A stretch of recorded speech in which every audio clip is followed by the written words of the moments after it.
We're gonna have a theme song soon. Hi everybody, it's me, your pal Catieosaurus, and welcome to Catie and Erik's Infinite Quest for Attention, episode 2. We're really excited to be here. So first and foremost, we wanted to say thank you. We have been absolutely overwhelmed by your enthusiasm and your excitement and your support and your saying nice things to us. So thank you very much. We're so excited for this project and what this is going to become. And it's really cool knowing that we've got so many people who are really enjoying what we're doing so far. So thank you very much for being here. With that, I have a couple of announcements. Announcement 1. This is a journey and we're on it together and we're learning and we're growing in real time. And so we're kind of like figuring this out as we go.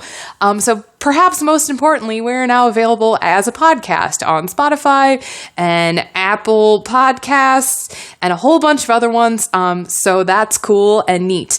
However, we need your help because the best and cheapest and easiest way to support us is by leaving us a review on those platforms. Because the more reviews you have, the more like street cred your podcast has. And so, yeah, if you don't mind giving us a review or just sharing our podcast, we'd be so grateful. Several people have asked, and so we thought we would let you know that if you are interested in supporting us in a more financial matter, we do have Patreons. We are also working on putting together a Patreon just for this podcast. We're not quite there yet. We're sorting out the details. But Erik and I both have Patreons. We also both have merch. So if you're interested in supporting us that way, that's cool too. And if you're not able to do that, we totally understand because these are weird, unprecedented times. But people asked, and so there's the information for you. But like we said earlier, we're just really excited to be here. And I had one more announcement. And I remember what it is. Starting next week, we are going to start having guests every so often. It's not going to be like an every week thing. But as it happens, we know a lot of really cool people who we want to get to know better and share their stories and talk with them. So as we keep doing this podcast, every Thursday, we're going to start bringing on guests. So yeah, we're really excited. And we've got our first couple guests lined up and we're really excited. I'm not going to tell you who because I don't want to spoil the surprise. But yeah, so look forward to that. But again, thank you all so much for your support. Thank you all so much for believing in us and supporting us. It really does mean the world to us. I really and truly mean that. So yeah, I was traveling this week. So this is sort of a special behind the scenes bonus episode. And then we'll be back to our regularly scheduled programming next week. So yeah, without further ado, here's episode 2. Transition. I don't have like my shameful secret is like I don't have anything memorized. Like even with like is like I'm sure if you like I know that there's monologues that I could just like pull out, but like I don't have anything in my head ever. like oh no. I know I've talked to you about this before, but you know that have you seen the video that I've done that I did about how to memorize stuff? You have? I feel like I did watch it, but I don't remember it because so, I have ADHD. To the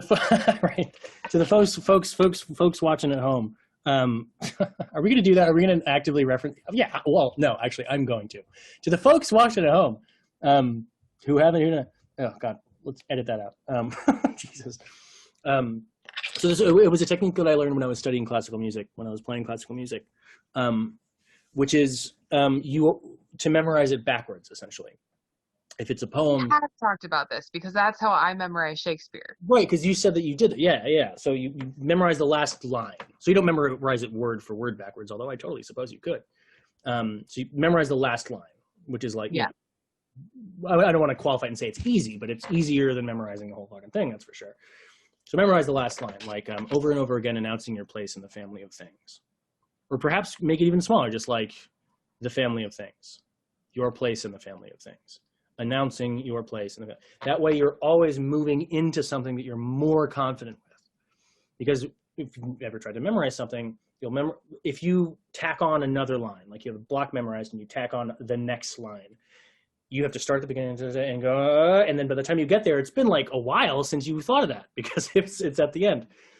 Whereas if you go backwards, the newest line is the first thing that you say. And then everything after that you already have memorized. So it's, over and over again announcing your place in the family of things. Like harsh and exciting, over and over again. Like you're always, this is the worst explanation of anything ever, but like you're always moving into something you're more confident with. And so saying the new thing is just the thing that you say first. Like, sorry, I didn't mean to cut you off. When you're doing that for music though, do you go by like a measure or a phrase or notes? Like how do you do it with music? I would do it. It depends. There are certain circumstances in which I would do it either by note or by measure. Yeah. So like if it was a really note heavy piece that had like a lot of notes in it, then I would absolutely go note by note. But if it's a really, well, actually, no, now that I think of it, I always went note by note. Yeah. Because doing it with music is like, if you're memorizing a poem, it is very, very likely that you're already fluent in a language. So saying things is something that you know how to do. So you're just saying specific things. Whereas in music, very frequently, you're doing a thing that you haven't done before. And so if you have my guitars over there, Accio guitar. Are you playing your arm like a fretboard? Oh yeah, well that's like the common way of like describing stuff. Like that's what a teacher would do if you didn't have a guitar around and you, revealing all the burns I have on my arm. I'm a cook. It's okay. Yeah, so if you had a weird chord like that was like ugh and just felt strange, like first what I would do is play the chord and then relax my hand and then play the chord again, relax my hand. And then I would play the chord or note or whatever just before that, and go, and just sit there. And the idea, well, now we're talking about music, but the idea is that you would, let's say you had to go from, should I grab my guitar? No, I'm not gonna grab my guitar. Do it, grab your guitar. Do it. I can see it in the mirror. There's 3. Get the blue one. It's the prettiest. Did you see the blue? There's not a blue one. It's black. Let's not do this. That's fine. So if you were to play, what's a chord? God, all right. Well, let's edit this out.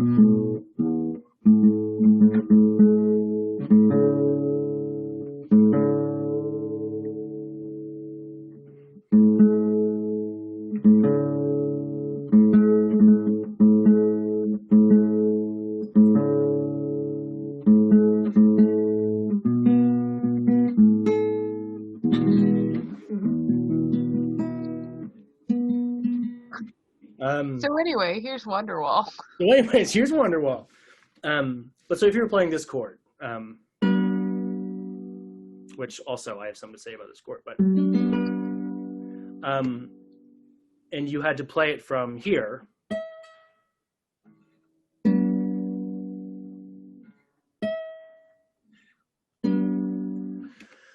So the way that you would practice that, the way that I would practice that, is by playing that note before it, or oh my gosh, Erik, it's been a decade. Come on. And then before I've done anything, I'm gonna go through my head and pretend to do it, and imagine the weight of my hand as I pull my hand away from the fretboard, and imagine what it's gonna feel like to have the pressure released in my pinky. And imagine the amount of time it's going to take me. Imagine the specific muscles that I'm going to flex when I do it. And then once all of that is in place, I just allow my brain to say go and do it. What? I swear this is absolutely true. This is how I was taught, and a lot of classical musicians are taught. And then you do that again. And you sit there and you think, what is it going to feel like? What is the weight of my hand going to feel like? What is everything? And then you're just allowing yourself to do it. And the idea behind that is, well, the idea behind that is that every time you do something, you're making your brain remember it. It's now another thing that your brain has done. So if you practice something and consistently get one part wrong, it's actively bad to do it wrong. Like, it is actively bad. It's not just another time. You're training your brain to do it incorrectly.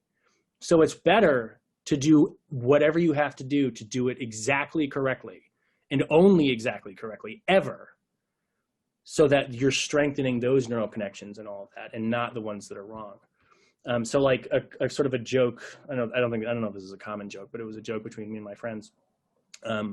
Like, if you have a problem with a section, like you've been practicing all week and you go to your professor or your teacher or something, and you say, like, I don't know, I can't quite get this one thing. At some point they're going to say, slow practice to a metronome. Like, practice really, really, really slowly to a metronome. And the idea is that, like, even if something is really hard, if you do it slow enough, you'll be able to do it. It might take you like, but doing it wrong is actively bad. You're training your brain to do it incorrectly. And so do it as slow as you possibly need. You need to do it in order to do it properly. And then only do that. And then once you can do that without thinking about it, increase the speed just a little bit. And then do that until you can do that without even thinking about it. And then a little bit more, and then a little bit more, and then a little bit more, until eventually you're at full tempo. I'm actively fascinated right now. Like, genuinely fascinated. Like, I don't have that, like, I can't do that. Like, I don't even know how to describe it, but, like, I don't have the capacity to imagine my body doing things. Like, that's not a thing that I think about. I'm so, like, it feels like, I mean, I would say it's like learning Klingon, except I've done that. Like, but it's so far, like, out of What a surprise! I'm so fascinated. I'm fascinated by this. Well, well, so for one, you can imagine that if you have severe ADHD, that whole process is a fucking problem. Yes. If I was in, I can't even. Well, you can imagine that my inability to do that, or how difficult it was for me to do that, or do whatever version of that I was capable of doing, can scar a person musically, to be like, oh, this is how I understand music to work, and I'm incapable of doing it. Like, I am wrong in terms of music.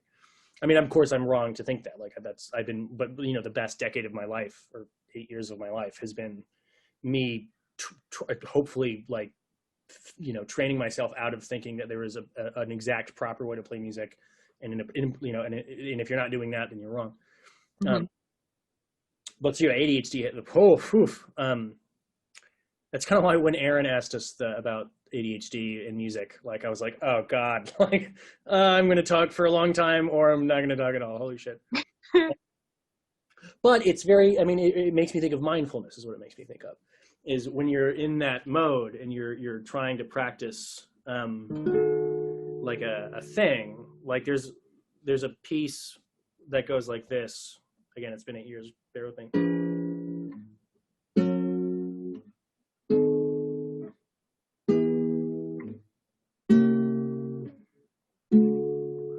So it basically goes to a diminished, it's a diminished chord. It's either, I think it's a half diminished chord, to the people who know music who are listening, which resolves to this chord,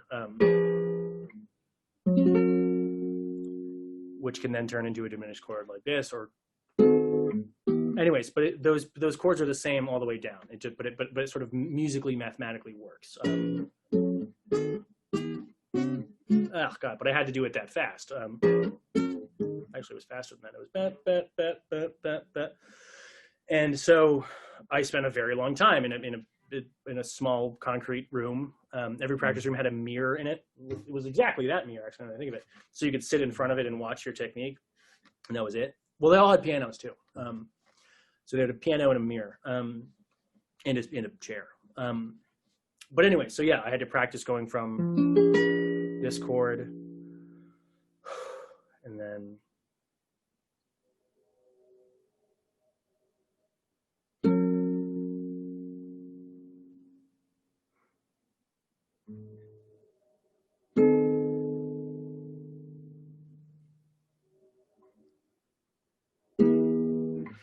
doing it as slowly as possible and as deliberately and methodically as possible. Again, like anticipating every motion, like nothing was accidental, because that's how you fuck up. That's how, like, if you hear a musician who consistently messes up the same part, it's because they've messed it up so many times that that's just how their brain does it.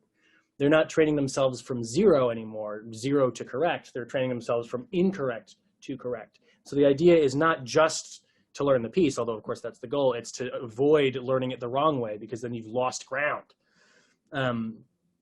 So anyways, but the reason I think of mindfulness is because when you're here and you're going to the next chord, you become in tune with your body, with the sensations in your fingers, up, and then you go to the next one. So it's like an inherently a mindful process of just being in tune with doing exactly one thing. Anyways, it's fucking fascinating and nuts. But it caused me to think of, I think people with ADHD think of analogies frequently. I think that's like something that we do. I mean, I don't mean to speak for anybody else ever, I guess, but I've talked to enough people where I think we do. But that concept, the concept of practice, has become useful in a lot of different ways. It's also become a massive hindrance, my awareness of that level of practice. But like, I mean, every week or most weeks, you basically, you would have a lesson a week, and then you would have a whole, at this boarding school that I went to, you would have a lesson a week, and then a bunch of others. You would have classes, you would have theory classes, you would have performance classes and whatever classes, as well as regular high school classes to deal with, which is but anyways, and then you would go and and then you would have your lesson again, and the cycle would sort of repeat. And like a lot of the times you go into a lesson and your teacher would ask you to do something that you could swear is impossible.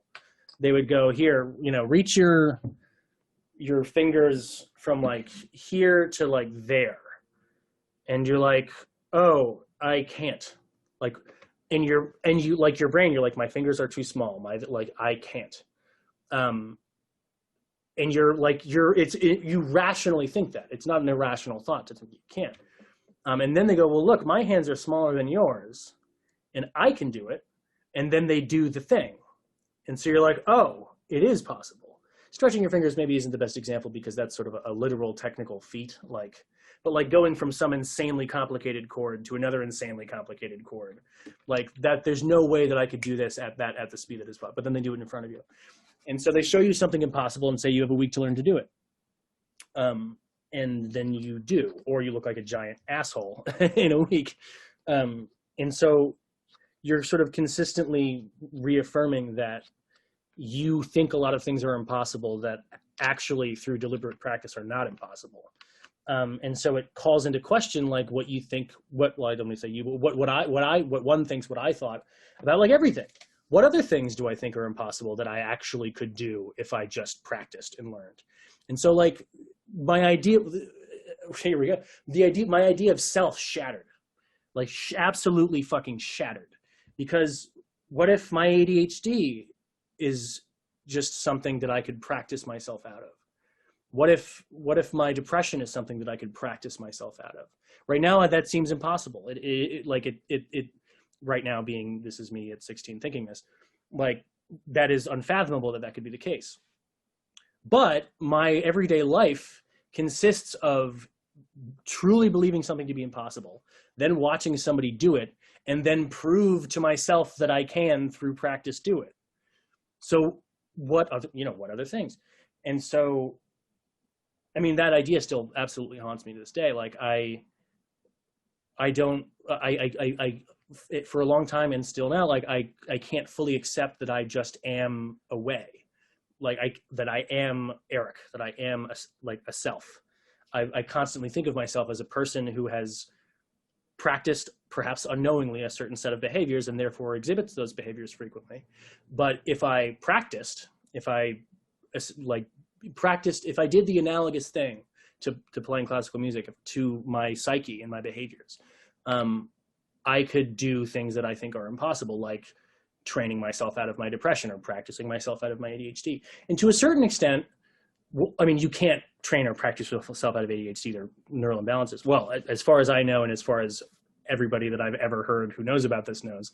You can't. But things like waking up in the morning, like assembling habits, things like waking up in the morning or taking your meds every day, or things that often, especially when you're depressed, seem absolutely impossible. But through practice, you can. And so I gotta stop talking. I've been talking for like fucking 20 minutes. I don't know, time blindness. I have no idea how long I've been talking.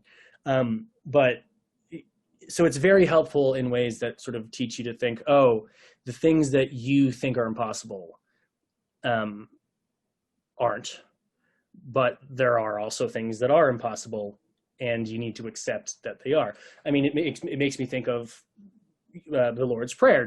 Grant me the serenity to accept the things I cannot change, the courage to change the things I can, and the wisdom to tell the difference. Grant me the serenity to accept the things I cannot change, the courage to change the things that I can, and the wisdom to tell the difference. That is not the Lord's Prayer. Oh, that isn't the Lord's Prayer. That's the Serenity Prayer. Gosh, I'm sorry. I was like, I'm sorry, I'm pretty, like, I don't know a lot about a lot, but I don't think that's one of the lines. Leave it in! Leave it in! Keep it. Lord's Prayer is, Our Father who art in heaven, hallowed be thy name, thy kingdom come, thy will be done on earth as it is in heaven. Give us this day this daily bread. Yep.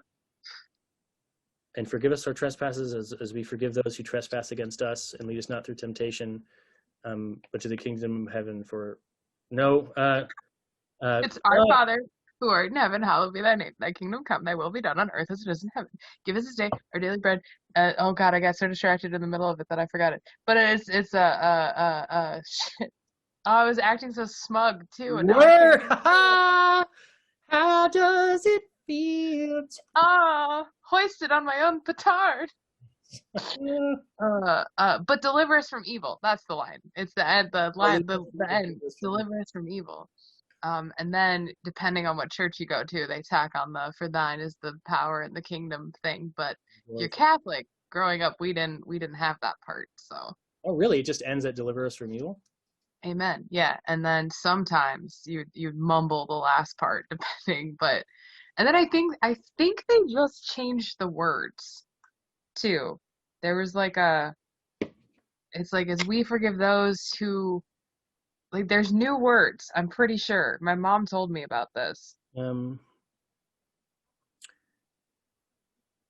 the only one I know is the one that they say at the end of it. Yeah, it's instead of saying, lead us not into temptation, they say, do not let us fall into temptation. Why? I mean, okay. They changed it because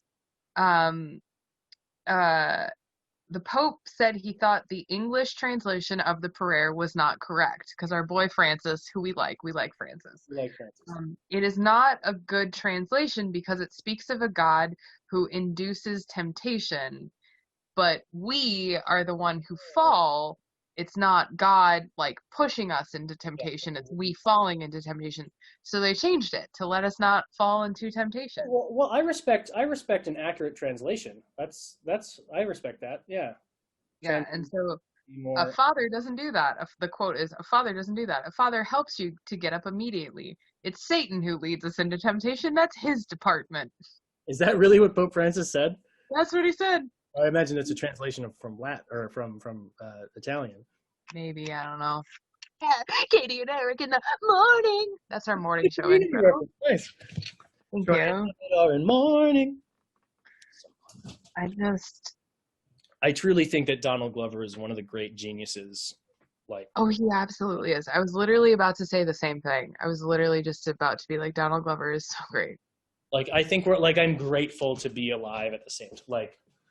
I like to think that the people who were alive at the same time as Mozart were like, how cool is it that we're alive? I know they weren't, because of course they weren't, but I feel like it's that kind of thing where he's one of those towering artistic geniuses. That's oh my gosh.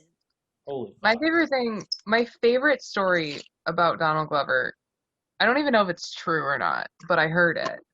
And the story that I heard was so he was working on being Lando when he released This Is America. And so he was they were standing underneath the fucking Millennium Falcon, and Donald Glover goes, hey, do you guys? I just got my like the editing copy back or whatever. Do you guys want to see my new song that's coming out? And everybody was like, yeah. And so he just like played it for him like on his fucking iPhone or whatever. And everyone was like, you what? He's like, yeah, it's my new song. And they like were like, play it again. Just play it again. And they made him play it like because everyone was like, this is the best thing because it was This Is America. Yeah. And so like this is the best thing that I've ever beheld. And he was just like standing under the Millennium Falcon, just like, hey, watch my new song. My news like I was like, I don't know if it's true or not, but I just think about that moment a lot. What a moment in a person's life, like to tell like, I don't know, like a 5-year-old Donald Glover, like, hey, one day you're going to be playing Lando Calrissian in a canon Star Wars movie. It was canon, right? Yeah. Canon Star Wars movie. And you're going to have everybody gathered around and you're going to play them a song that you just had produced that is going to be one of the most influential songs written like in its decade.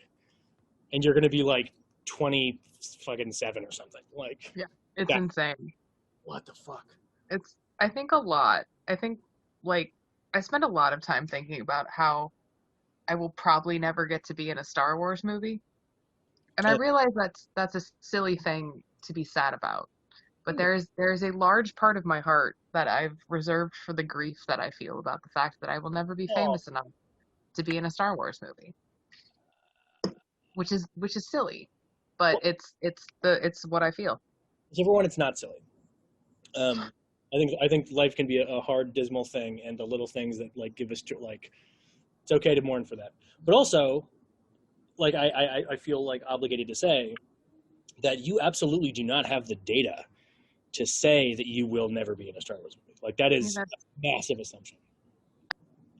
Yeah, the chaos of the world means it's possible. It's really good. It was a very impassioned speech.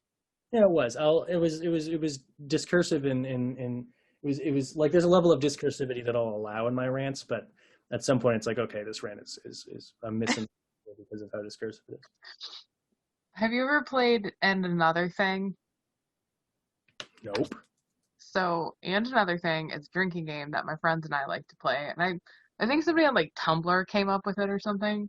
But basically, what it is it's a drinking game where you just decide to rant about something. Just, socks, okay? And so basically what it is somebody starts ranting, and they're like, the problem with socks these days is that socks isn't good enough, and they're not warm enough, and it's whatever. And then at any point, somebody else goes, and another thing, and then they start ranting, but then everybody else takes a drink. And so it's basically just like it's like half an improv game, half a drinking game. But the idea is just like you just keep ranting about socks, and you can steal it from anybody by going, and another thing. Can you have to maintain the initial, like if the subject is socks, you all have to rant about socks, or can you tangent off what the person is saying? You can. I mean, it really doesn't matter, but usually we would tangent. But it's also the basis of my board game. Your board game?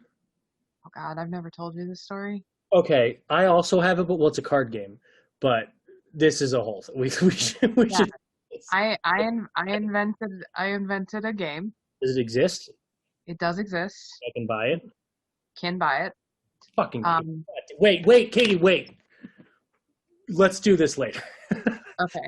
Because I am so fucking excited, and I think I want to be learning about this for the first time.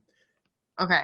And then, yeah, gosh, I've been tentatively designing a card game in my head for. Well, I mean, I also have pages and pages and pages and pages of it.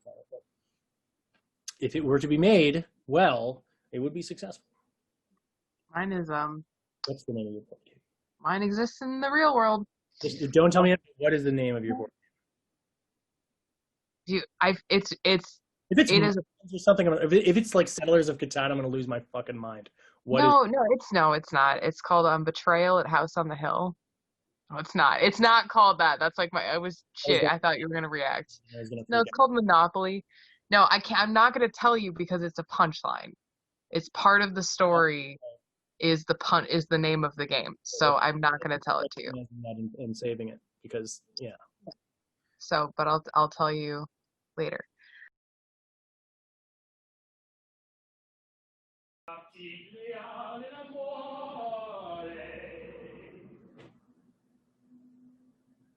Now you're an opera singer too. Can't hear you. I'm sure it was me. Wasn't mean. I was being jealous of your skill sets. Oh, fuck off. I'm sure you're a great singer.